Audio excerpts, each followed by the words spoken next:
Assalamualaikum warahmatullahi wabarakatuh. Akan memaparkan materi yang berjudul Pembukuan dan Pencatatan Pajak. Sebelum itu, izinkan kami memperkenalkan diri. Nama saya, Radin Yusila Farina Muksin. Saya Delia Ayu Angelita. Dan saya Vanisha Novianti Malangkai. Yang pertama yaitu memahami konsep pembukuan dan pencatatan. Pembukuan, menurut UU nomor 28 tahun 2007 pasal 28, pengertian pembukuan adalah suatu proses pencatatan yang dilakukan secara teratur untuk mengumpulkan data dan informasi keuangan. Hal ini meliputi harta, kewajiban, modal, penghasilan, dan biaya, serta jumlah harga perolehan dan penyerahan barang atau jasa yang ditutup dengan menyusun laporan keuangan berupa neraca dan laporan laba rugi untuk periode tahun pajak tersebut. Manfaat pembukuan yaitu yang pertama, mempermudah pengisian SPT. Untuk dapat melakukan pembayaran pajak, maka biasanya wajib pajak harus mengisi SPT terlebih dahulu. Selanjutnya adalah menghitung penghasilan kena pajak. Yang namanya pajak sebenarnya terdiri dari beberapa macam jenis, salah satunya adalah pajak penghasilan. Terus, yang ketiga adalah menghitung PPN. Wajib pajak, terutama perusahaan, rupanya tak hanya membayar pajak penghasilan saja, namun masih ada jenis pajak lainnya yang juga perlu dihitung dan dicatat. Terus yang terakhir adalah mengetahui posisi keuangan. Selanjutnya itu pencatatan. Menurut undang-undang yang sama, pada pasal 28 ayat 9 mengatakan, pencatatan terdiri atas data yang dikumpulkan secara teratur tentang peradaan atau penerimaan bruto dan atau penghasilan bruto sebagai dasar untuk menghitung pajak terutang. Manfaat pencatatan yaitu untuk memahami keadaan keuangan, yang kedua sebagai instrumen pembuat keputusan, dan yang terakhir untuk melancarkan prosedur pelaporan pajak. Tujuan penyelenggaraan pembukuan dan pencatatan yaitu sebagai pengisian SPT, sebagai penghitung penghasilan kena pajak, sebagai penghitung PPN dan PPNBM, dan sebagai penyelenggaraan pembukuan. Selanjutnya, memahami pembukuan dengan mata uang asing. Pembukuan mata uang asing, selain menggunakan mata uang rupiah, yaitu menggunakan bahasa Inggris dengan mata uang dolar Amerika Serikat yang diperkenankan untuk diselenggarakan oleh wajib pajak.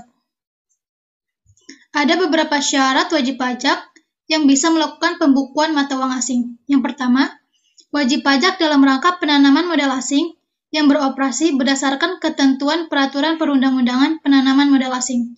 Yang kedua, wajib pajak dalam rangka kontrak karya yang beroperasi berdasarkan kontrak dengan pemerintah Republik Indonesia.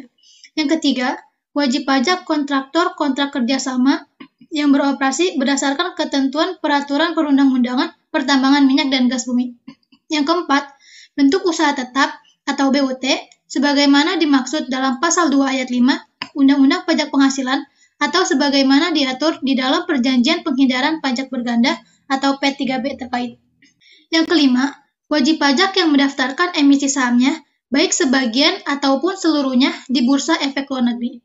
Yang keenam, kontrak investasi kolektif atau KIK yang menerbitkan reksadana dalam mata uang dolar Amerika Serikat. Yang ketujuh, wajib pajak yang berafiliasi langsung dengan perusahaan induk di luar negeri. Maksudnya, anak perusahaan yang berada di Indonesia dengan perusahaan induk luar negeri. Dan yang terakhir, wajib pajak yang menyajikan laporan keuangan menggunakan mata uang dolar Amerika Serikat sesuai standar akuntansi keuangan yang berlaku di Indonesia. Kemudian, memahami persyaratan administratif. Bagian penting dalam pembukuan dengan mata uang asing ialah perizinan untuk melakukannya. Wajib pajak yang akan melakukan pembukuan dengan mata uang asing perlu mendapatkan izin tertulis dari Menteri Keuangan. Memahami konversi mata uang asing. Pembukuan dalam mata uang dolar Amerika Serikat dan ketentuan kurs konversi. Pada awal penyelenggaraan pembukuan, untuk pertama kalinya, pembukuan dalam mata uang dolar Amerika Serikat dimulai dengan neraca pada akhir tahun pajak atau tahun pajak terakhir dalam rupiah, yang dijabarkan ke dalam mata uang dolar Amerika Serikat dengan menggunakan kurs real pada akhir tahun buku atau tahun pajak. Dalam tahun berjalan, untuk transaksi yang dilakukan dengan mata uang dolar Amerika Serikat, Pembukuannya dicatat sesuai dengan dokumen transaksi yang bersangkutan. Selanjutnya, untuk transaksi baik dalam negeri maupun luar negeri yang menggunakan mata uang dolar Amerika Serikat dikonversikan ke mata uang dolar Amerika Serikat dengan menggunakan yang sebenarnya berlaku pada saat terjadinya transaksi yang bersangkutan. Selanjutnya, kesimpulan mengenai paparan kami hari ini akan dipaparkan oleh dosen kami, yaitu Ibu Agustina Dwianika. Sekian, terima kasih. Kurang lebihnya mohon maaf. Wassalamualaikum warahmatullahi wabarakatuh. Wajib pajak atau WP yang diizinkan menyelenggarakan pembukuan dengan menggunakan bahasa asing seperti bahasa Inggris dan satuan mata uang dolar Amerika Serikat sebagai contoh, diberikan ketentuan konversi ke mata uang dolar tersebut, yaitu pada awal tahun buku. Penyelenggaraan pembukuan dengan menggunakan satuan mata uang dolar Amerika Serikat untuk pertama kalinya dilakukan bertitik tolak pada neraca akhir tahun buku sebelumnya, tentu dalam satuan mata uang rupiah, yang kemudian dikonversi ke dalam satuan mata uang asing tersebut, seperti dolar Amerika Serikat. Nah, untuk tahun berjalan penyelenggaraan pembukuannya yaitu transaksi yang dilakukan dengan satuan mata uang dolar Amerika tersebut, pembukuannya dicatat sesuai dengan dokumen transaksi yang bersangkutan.